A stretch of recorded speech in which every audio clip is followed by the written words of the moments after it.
Mistakes come back to haunt Critical Role, new board game shows, and expansions galore. Good news, everyone! Welcome to Fantasy News Friday, our weekend news rundown. Today, we're talking about the latest episode of Critical Role, some tabletop RPG news, and some board game shows. Now remember, if you like these kinds of videos, be sure to hit your like and subscribe buttons so we can keep making them.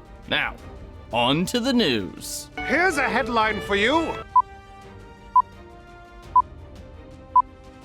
Things are getting real in Critical Role.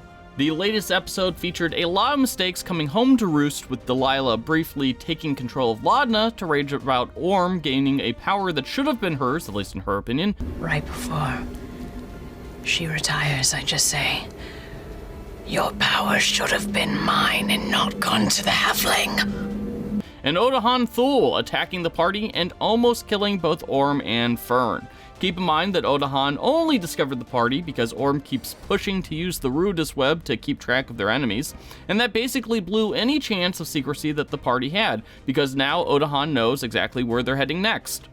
We also learned how Predathos was imprisoned on the moon, and involved the gods literally tying the entity to a piece of Exandria and then using it as the foundation of the prison. Of course, the grisly secret there is that a bunch of elves also made an involuntary journey to Rudis as part of the process. Not cool, gods! Finally, the episode ended on a cliffhanger, with Fern caught in a different plane of existence after entering a watery portal on her own. While this episode seemed to play up on the mistakes that Bell's Hells have made, and all those mistakes coming back to bite them, it was also one of the more interesting episodes, in part because it had some thrilling combat, and finally, some major consequences for poor past choices. Okay, that's going to be a problem. The sacred statue from the first edition Player's Handbook cover is returning as a plushie. This week, WizKids announced that it was making a plush version of the infamous sacred statue from the first edition Player's Handbook, the one that party members are shown trying to pull a gem eyeball out of. This plush will sit or stand or whatever, 13 inches tall, and even comes with gem eyeballs and a cute little cauldron thing with open flames. The plush hits stores in June 2024. Can't wait! Demiplane has launched their latest Nexus, this time for the Alien RPG made by Free League Publishing. The digital toolset comes with character creation tools and an interactive character sheet, plus a digital compendium with rules for all the careers, alien species, and spacecrafts in the game, and of course, digital dice. Demiplane continues to provide digital toolsets for various RPGs, and this is just the latest one in those. And with the new character sheet tool, we're finally moving towards a world where various games all have their own D&D Beyond-like toolset.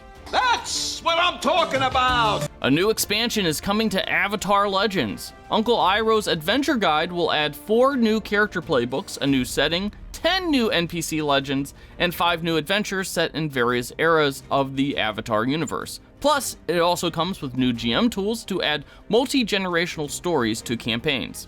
The new expansion will be released in fall 2024. Patience, my friend. Pathfinder is slowly building towards the reveal of which god will get offed in War of the Immortals, its upcoming pantheon-shaking adventure path coming out later this year. Paizo has been releasing the Godsrain prophecies, which are basically the short stories that provide broken prophecies showcasing the deaths of various gods who are in fact safe. Surprisingly, they started off with the 2 biggest contenders for dead gods, Pharasma and Asmodeus, which were both revealed to be safe. Pharasma was a contender because she's a god of the dead, and we already know that the replacement god that will be added to the pantheon is an undead Lich Queen, while Asmodeus is a popular choice because of his connections to D&D and the OGL. Well, I guess we'll find out which god actually bites it later this year. Tell me! And finally, Scrabble and Trivial Pursuit are coming to your television. The CW has officially picked up game show versions of Scrabble and Trivial Pursuit. No hosts have been announced for either show, although LeVar Burton was previously linked to a Trivial Pursuit show back in 2021, although that was like 3 years ago. No release date has been announced for either show, although game shows have quicker turnaround times, so we could see them come to the revamped and mostly superhero-less CW later this year. Well, that's all the news stories that we've got for this week. Let us know what your favorite was in the comment section, and don't forget to hit those like and subscribe buttons.